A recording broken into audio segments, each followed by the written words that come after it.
When I was a kid in California growing up, we used to watch American football and we'd always watch the San Francisco 49ers. And I remember when we watched, there was a toy mascot of the San Francisco 49ers called Huddles.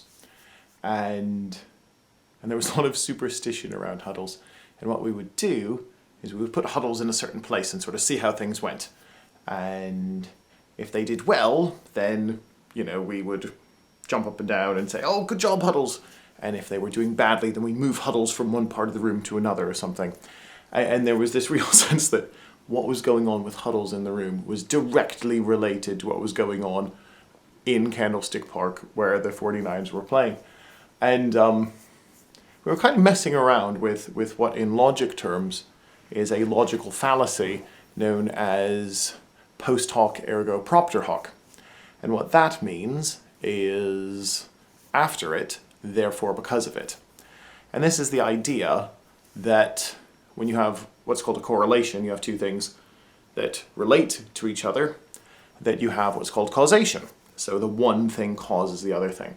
And so, in our case, Huddles sitting on the arm of the sofa was what caused an interception. And we knew that wasn't what it was, but in the high tension environment that is professional sport fandom, we played it pretty seriously. Man, poor Huddles suffered some abuse, and he'd end up locked in the closet or thrown across the room and all sorts. Now, this is an important concept, post hoc ergo propter hoc, because it's really how a lot of thinking happens. So if we're trying to deduce something, if we're trying to work out why something happens, what we're looking for is causation. What caused that thing to happen? And so, in the scientific world, this is an incredibly important concept and has led to all kinds of important discoveries. So, for instance, 100 years ago-ish, there was a sudden awareness of something called redshift.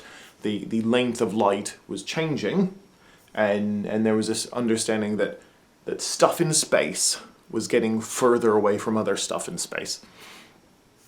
And there was a Belgian priest who was also a physicist who looked at this, and he said, well, if everything's moving away, then logically everything was closer together.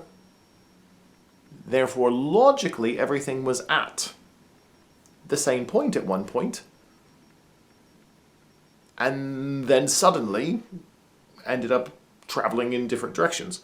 And so he was the guy who came up with the idea of the Big Bang. Like most big, enormous scientific theories, the Big Bang has some problems with it, but it focuses really on this idea of causation of, well, if this happened, then this would seem to be a logical result of it. And so if there was a Big Bang, then this would have happened. Therefore, because this happened, that kind of implies that there was a Big Bang. Does that mean it happened? No. Does it mean it might have happened? Yes. And with faith, this is a complicated thing, especially in regard to prayer, because prayer is one of the most fascinating and difficult Christian subjects, I think. We pray, and sometimes things happen, and sometimes things don't happen. Now, I think we can get into a post hoc ergo propter hoc situation if anytime we whimsically pray something that's fairly trivial, it happens, we go, God is at work. I'm not sure that always has to follow. So, if I pray, God, make it rain, and it rains, it was probably going to rain anyway, my prayer's not necessarily that effective or effectual. But I think there are cases that challenge that. So, as a for instance, my eldest son has a blood disorder, and that causes him to go to hospital once in a while. And about 3 years ago, he was suddenly going to hospital fairly constantly, every few weeks. And my friend Tim said, I feel really called, John, that we should pray together about your son. And so we did, and he said, I think we should pray for 40 days, which is which is a real investment. So so for 40 days I went over to Tim's house every day in the evening and we prayed. And since that time, Felix is now going to hospital about once a year rather than every few weeks. Now this is an interesting thing, because from a cold scientific standpoint, was the prayer the causation of his condition getting a bit better and him having to go to the hospital much less? It's not provable.